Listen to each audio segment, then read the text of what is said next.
Hey everyone, it's Dan here with Dan Daily Finance. Just doing another live stream today. I wanted to talk about an interesting topic that I think is relevant to everyone when it comes to finances. Before I get into that, as always, I like to just kind of start with, the market news, see what's going on there. So it's about 1:30 p.m. Eastern Standard Time. So the market's still open, it's still fluctuating. The Dow Jones is actually down a little bit today, but the S&P 500's up about 0.3%. The Nasdaq's up about 0.8%. That's not surprising, to see that upside. There's a lot of uncertainty right now because there are concerns about the Trump administration potentially implementing tariffs. Trump had said that he's going to do this tentatively tomorrow, February 1st. Uh, it may or may not include on oil coming from Canada. I'm gonna won't include oil if if he does it at all. He's looking at 25% tariffs. He wants to stem immigration and stem fentanyl, and I think use it as just a bargaining chip to try and renegotiate the deal that he renegotiated that replaced NAFTA. Honestly, it's a bunch of idiocy. Again, I know this is a finance channel, but I'm going to bring in my own view about a lot of different topics throughout this process, and that includes politics. And the fact of the matter is, tariffs are a horrible idea. The country doesn't pay the tariffs. We pay the tariffs in the form of higher prices. There's the prospect of retaliatory tariffs, which would weaken the demand for U.S. goods being exported to other countries. Um, and we'll see what happens. So there's some uncertainty there. I do know that this past week had been kind of rocky for the market, anyways, because of concerns about interest rates. However, weaker than expected GDP did end up, I think, kind of proving to be a positive for the market because it creates the expectation that interest rates might fall at a bit of a quicker pace than what the Fed had said just a day earlier. So, we'll see what happens. In terms of big, market news, there wasn't too much going on today so far. I know that Walgreens Boots Alliance, just commonly known as Walgreens, suspended its dividend. The stock is down big time because of that. In addition to that, some data came out from the Federal Reserve that showed that core inflation was 2.8% for the latest month, which would have been December, I think, of last year. And that is in line with expectations. Um, but other than that, nothing terribly significant going on with the market. So, with that said, let's uh, let's dig into the main topic, which is budgeting. So, give me a second here, and I will do a screen share with you. Still getting used to this. Oh, hold on, some market news. And supposedly, the White House is saying it's not just going to be Canada and Mexico for tariffs, it's also going to be China that will begin tomorrow. The rumor has it 10% on all Chinese goods, but we'll see. I do expect the market to fall significantly if those countries don't budge and enact retaliatory tariffs instead. I would not be shocked at all. So, um, anyways, so this important tip that I think everybody could benefit from, or item that everybody could benefit from, is savings. So I'm not just going to be talking about individual stocks on this channel. I'm not going to be talking about advanced finance topics all the time. I want things that appeal to the masses as part of this. So the first question is, how much should you save? And I actually mentioned this on my last stream, and the answer is however much you feel comfortable saving. I think having a true emergency fund of $1,000 set aside is not a bad idea at all. An alternative, as long as you know the cash flow is going to keep coming from your work, is to be able to just rely on credit cards, as an alternative. I know my parents, they have a cash cushion, like an emergency fund of anywhere between $5,000 and $10,000 at any point in time. It depends on your risk tolerance, but keep in mind, the more money you have sitting aside in cash or some low interest account, the more that money is not working for you. So it really should just be based on your comfort level. Don't go crazy with it. Um, if you want to have, maybe 3 to 6 months of your salary set aside, or I'm sorry, not your salary, but your costs of living set aside. I know that's a common piece of advice that people give. I don't think that's a horrible idea if you're really, really risk averse, or if there's uncertainty about your job and what that might look like in the future. That's not a bad path. Me, even though job uncertainty can be a thing, even working for yourself, I personally prefer to keep what I need in the bank for the next 30 days. And then after that, I put everything into the market because I believe in the long run the market will do just fine. So, um, regardless, outside of that, and another important topic here is budgeting. So, this is something that we just don't really learn. People have to figure out on their own, in part because schools don't really teach it. Although I know that some states are getting better about that, but there was no such thing as like a personal finance class when I went to school here in Ohio that was required. I don't even think there was anything that was optional, to be honest with you. And I graduated in 2008 from high school. So I know that a lot of people aren't taught that stuff, and money is kind of there's a stigma around money. So a lot of parents don't teach it to their kids, or they don't teach it well. Parents don't like talking about money, whether they make a lot of money, a little money, whatever.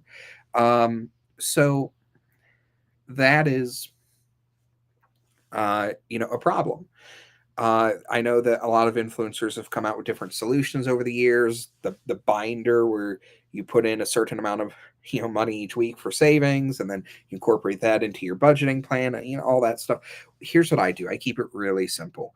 Um, I have.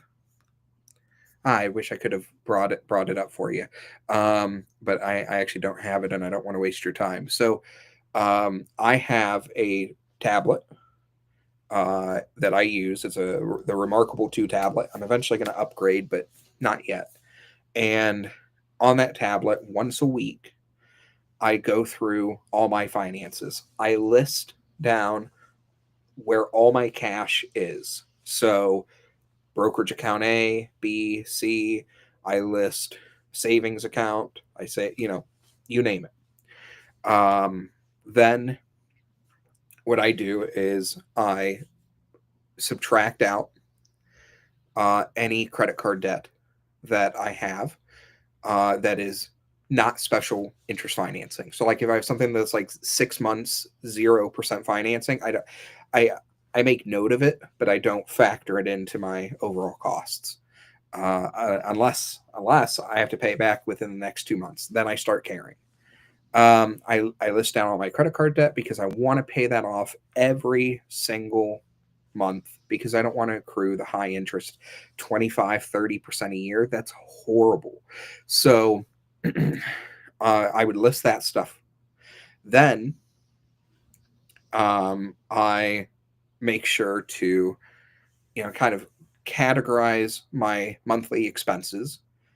I break it up into what's necessary, what's unnecessary, what's variable, what's fixed. And when it comes to necessary expenses, my cell phone bill is necessary, my rent is necessary, my, so on and so forth. And most of those things are fixed. There are some things that are going to be variable. Utilities are often variable. In fact, I would say they're probably always variable, unless you have a really unique situation. So like, food can be variable, but you can probably keep it within a pretty tight range. And then you've got, necessary versus um,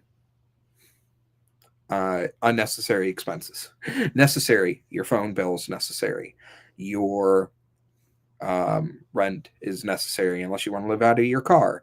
Um, the unnecessary stuff that I buy for myself for fun. I have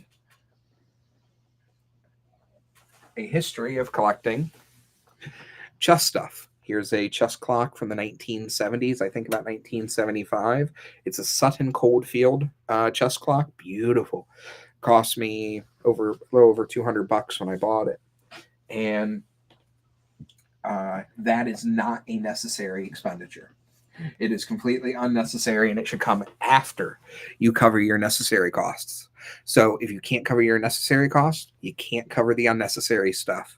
So you should break this all down, and then what you should do is you should figure out, okay, here's the cash that I currently have. Here are my expenses. Now I want to talk about the future, which would be my cash flow. Some people have a fixed salary. That's awesome. I don't.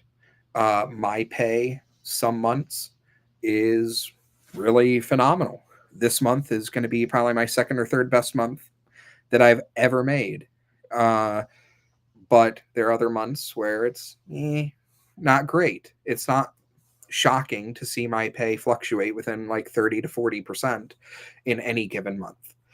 So it can be difficult. But what you want to do is just be conservative. It's better to be wrong in a conservative way than wrong in a than wrong in a liberal way when it comes to projecting into the future. So be very conservative, project out, okay, this month I'm going to be making this much, next month this much, the month after this much, and set goals around the amount of money that you're going to be making and what you need to do to make more, whether that's a side hustle or working more at your current job or whatever it is. Set goals to push yourself to earn some more, because honestly, and I'm not saying this because I'm happy about it, I'm not. In this day and age, we can't rely on just working 40 hours a week if we want to do anything other than survive. And even then, sometimes it's hard to survive on 40 hours a week. So you have to set goals, which will help you set, if you set the work goals, they'll help you set the goals for making more money and saving more money, and also setting goals about your costs. So what can I do to reduce my expenses? I just found a way that I can use a margin loan to pay off a personal loan that I had for $18,000. It was a $30,000 loan I took a couple years ago. And I will save, even if I just shove the extra savings into a savings account, like $200 over 3 years. But if I invest that savings from essentially refinancing this loan, so to speak, using this margin loan, if I reinvest it into the market, make 10% a year, I'm going to make like $3,900 extra in the next 3 years that I otherwise would not have made. Or I guess you would say save 3,900. So, look for ways that you can save in the long run. Also, another part of this strategy is using credit cards a smart way. Unless it's a zero interest financing thing like PayPal offers every so often, unless it's something like that, pay it off every month if you can. Do everything in your power to pay it off every month for 2 reasons. Number one, you don't have to pay interest on it if you can pay it off in time. And number 2 is that you get the points from the credit cards. I get probably $40 to $50 worth of points every month. That's free money that you're receiving just for using the credit card, basically.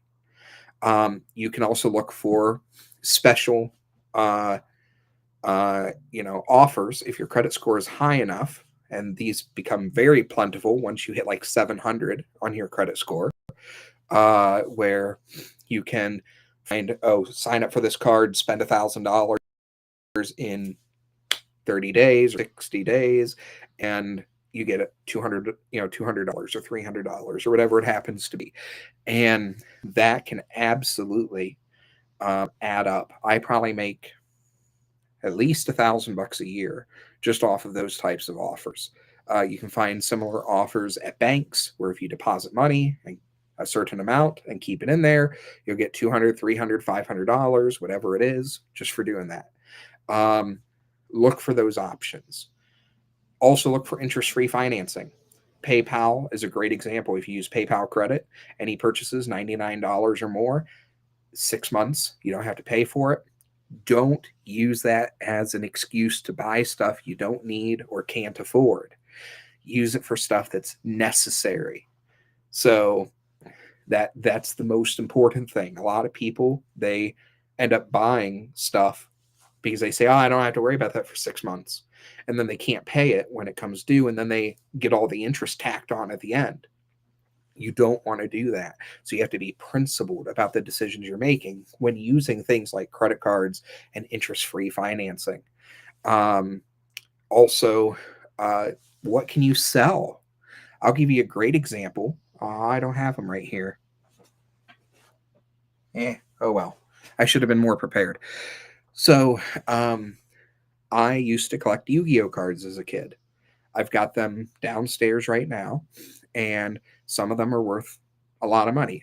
And I'm not talking tens of thousands of dollars or anything, but I recently found out that one of my cards, if I get it graded and it comes back a PSA 10, which I think it probably will because I've kept it in a case, in a slide case in good condition ever since I got it. That one's worth over $1,100. So I'm going to get it graded in the next week or two. I'm going to send it off, see what happens when it comes back. But if it comes back a PSA 10, I don't have a lot of emotional attachment to that card. Certainly not $1,100 worth. I have other cards in there. I estimated that if they all come back PSA 10, I've got like $3,000 to $3,500 worth of value. Look for things like that, and you can sell them off. That helps you achieve your goals. If you can put that money in the market, that's even better. But again, prioritize definitely getting out of high interest debt first. But as a rule of thumb, if you can get any debt that's 6% or less, it's better to just invest in the market, in my opinion. Also, automate your savings. You can use Acorns, for instance, which is a really cool app to automate that process. Every time you make a purchase, it rounds up to the nearest dollar or whatever. And that's an option. You can also automate paying bills. So, as an example, all of my bills, or almost all of my bills, there's a couple that aren't. Almost all of my bills are set on auto pay, and that will allow you to not miss out on um on on the due dates. And if you don't miss the due date, you don't incur a late fee. Now that can backfire if you are uncertain about your financial state 30 days out, and you've got something that'll come due for 100, 200, $300 or whatever it happens to be.